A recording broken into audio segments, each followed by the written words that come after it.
हाँ जी, आप सभी कैसे हैं। आई होप कि आप लोग अच्छे होंगे और अच्छे से पढ़ाई कर रहे होंगे। आज इस चैनल प्रिंस एनसीईआरटी दीक्षा क्लासेस पर आपका स्वागत है। आज इस वीडियो में मैं बताने जा रहा हूँ क्लास 10th के फिजिक्स का चैप्टर 4 का विद्युत धारा, जिसमें प्रयोग द्वारा ओम के नियम के सत्यापन करने के लिए बताऊँगा, जो चुटकियों भर में ओम के नियम का सत्यापन करने आ जाएगा।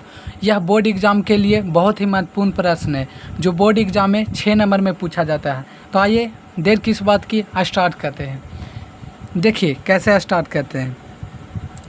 पहले यहाँ ओम के नियम के सत्यापन के लिए एक विद्युत परिपथ पार लेंगे। क्या पारेंगे? विद्युत परिपथ। तो पारता हूँ विद्युत परिपथ। चलते हैं, पारते हैं। देखिएगा कैसे पारेंगे। आप ऐसे करेंगे, फिर यहाँ छोड़ेंगे, फिर यहाँ करेंगे। हो गया। अब यहाँ से आप यहाँ से सीधे एक सरल रेखा खींचेंगे। खींचा, फिर यहाँ से खींचा, फिर यहाँ से खींचा, फिर यहाँ देखिएगा, यहाँ से होगा, फिर यहाँ होगा।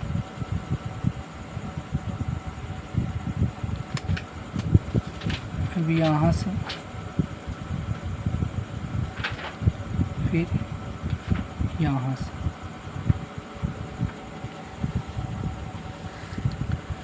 अब यहाँ मिला दूंगा।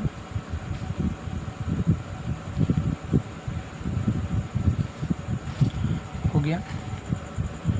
तो देखिए कैसे पारता हूँ। पार लिया। अब यहाँ देखेंगे कि ए मीटर दे देता हूँ। क्या? ए मीटर। इसको क्रॉस घेरा कर दूंगा। यहाँ प्लस होती है, यहाँ माइनस होती है। वोल्ट मीटर कर दिया। यहाँ प्लस धनात्मक और यहाँ ऋणात्मक हो जाएगा। अब देखिएगा, यहाँ से स्विच होगा, यहाँ से स्विच हो गया कनेक्ट। यहाँ सेल बैटरी लगा रहेगा।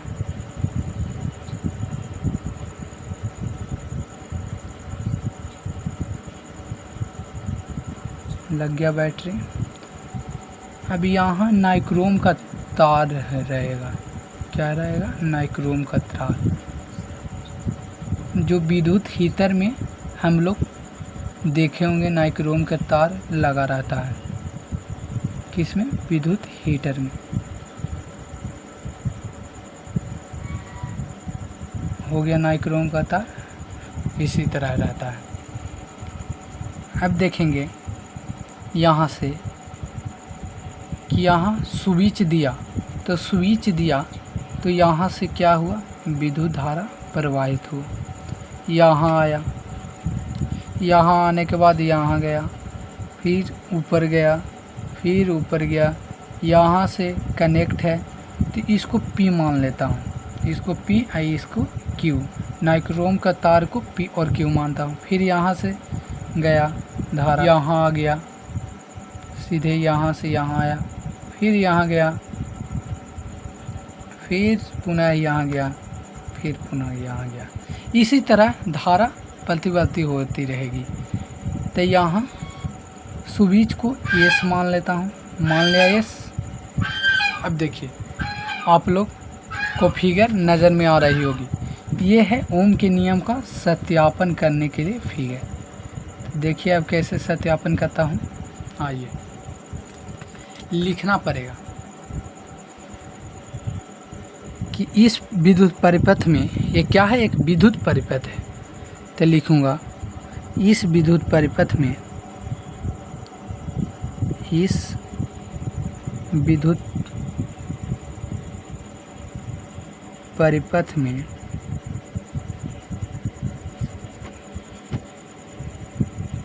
एक शुष्क सेल, क्या लिया, शुष्क सेल। शुष्क सेल, सेल का हिंदी होता है बैटरी, तो यहाँ है ना सूखा सेल, बैटरी लगा हुआ है। एक एमीटर, एमीटर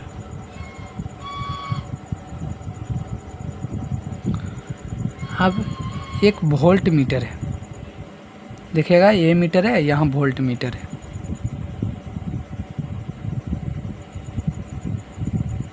वोल्ट मीटर हो गया, जिसको V से सूचित करते हैं, किससे, V से। इसको ए मीटर को A से और वोल्ट मीटर को V से सूचित करते हैं। अब लेता हूँ एक स्विच, यहाँ देखिएगा एक स्विच,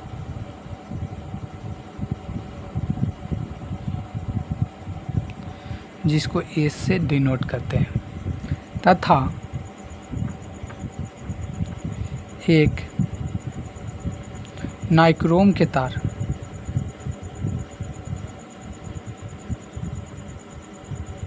नाइक्रोम के तार PQ को संयोजित किया जाए। नाइक्रोम के तार यही है ना, PQ को संयोजित किया जाता है।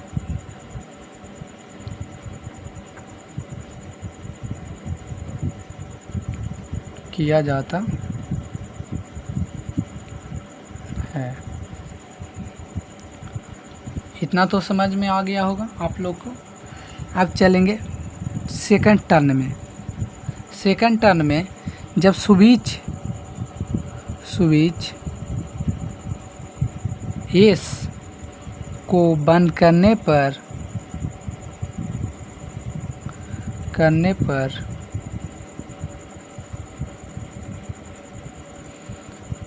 परिपथ में धारा प्रवाहित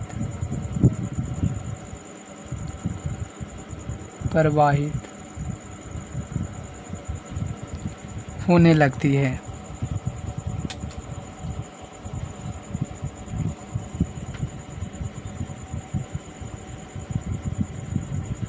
जिसमें ए मीटर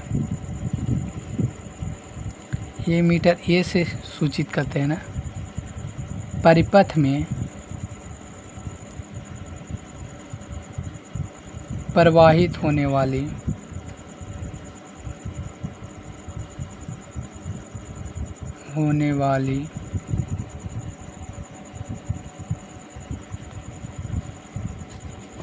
धारा I को मापता है। किसको मापता है? धारा I को मापता है। हो गया। तथा वोल्ट मीटर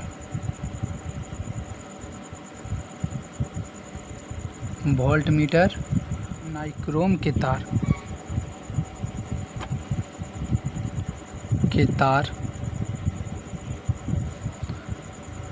PQ के सिरों P एवं Q के बीच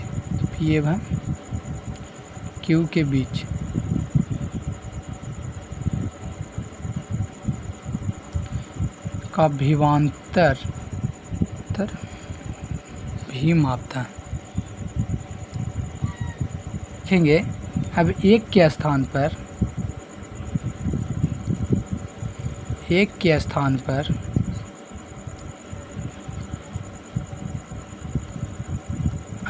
पर दो से लगाकर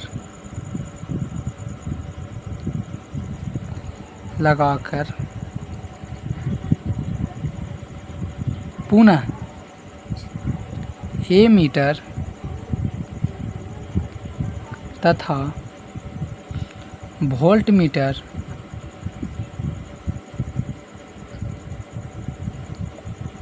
वोल्ट मीटर के पठन नोट करते हैं।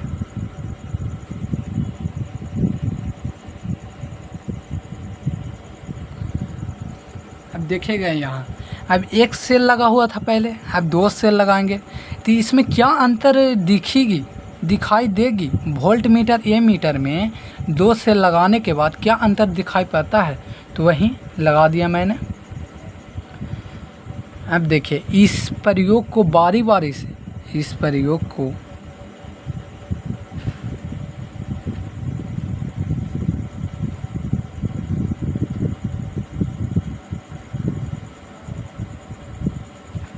बारी बारी से 3, 4 और 5 सेलों का परिपथ में जोड़कर दोहराते हैं और 5 सेलों को जोड़कर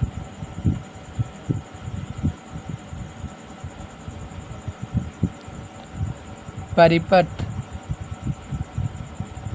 दोहराते हैं। क्या कहते हैं? परिपथ दोहराते हैं। हम पाते हैं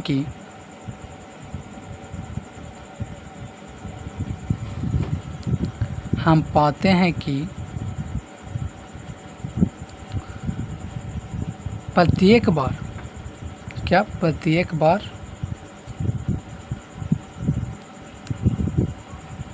अनुपात V बटा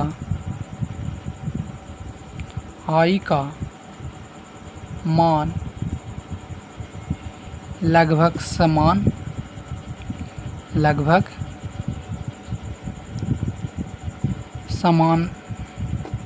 आता है।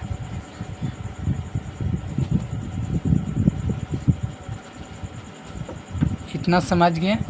जब एक सेल लगा हुआ था तो ठीक था, फिर 2 सेल लगाएं तब भी ठीक था, 3 और 4, 5 सेल लगाने के बाद भी हम देखते हैं कि परिपथ में विभवांतर और आई के अनुपात समान आती है। इसका मान क्या आता है? समान आती है। अब चलेंगे तीसरा टर्न में। क्या में? तीसरा टर्न में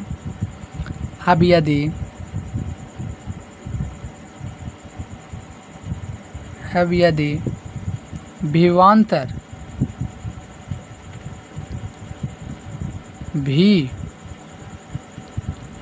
को एक सच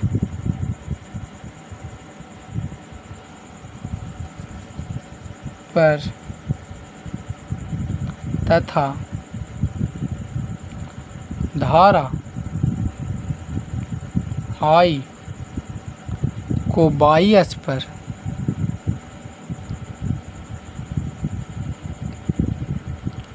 पर लेकर भी तथा I के बीच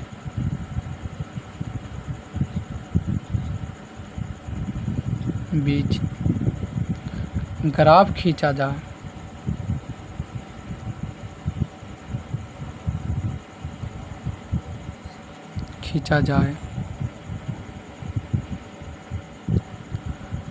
जाए तो प्राप्त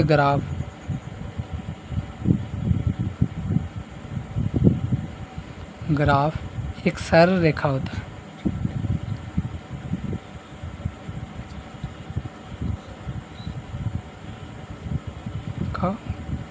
है। इससे यह सिद्ध होता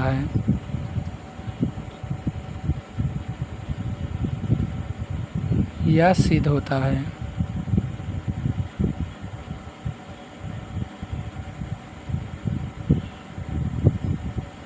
कि विद्युत धारा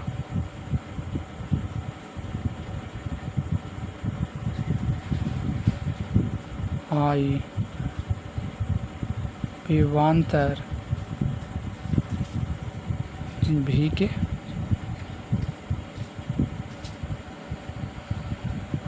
समानुपाती होती है।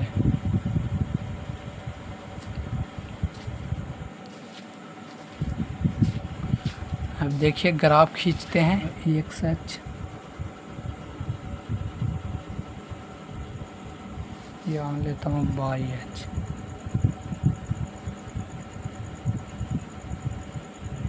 ले लिया बाई एच, ये हो गया एक्स एच, यहाँ हो गया मूल बिंदु। अब देखिए क्या कह रहा। अब यदि विभवांतर भी को एक्स एच कहेंगे, विभवांतर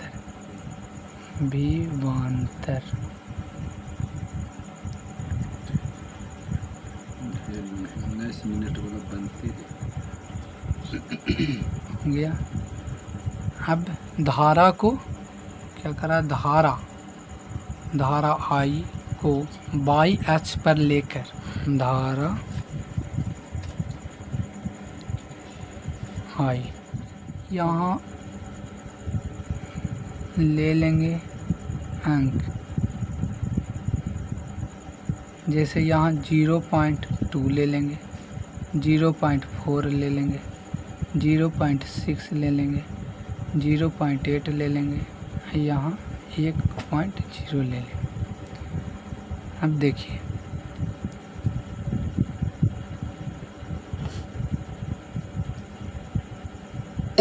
अब यहाँ भी ले लेंगे, इससे कम लेंगे, इससे एक कम लेंगे तो 0.1 लेंगे।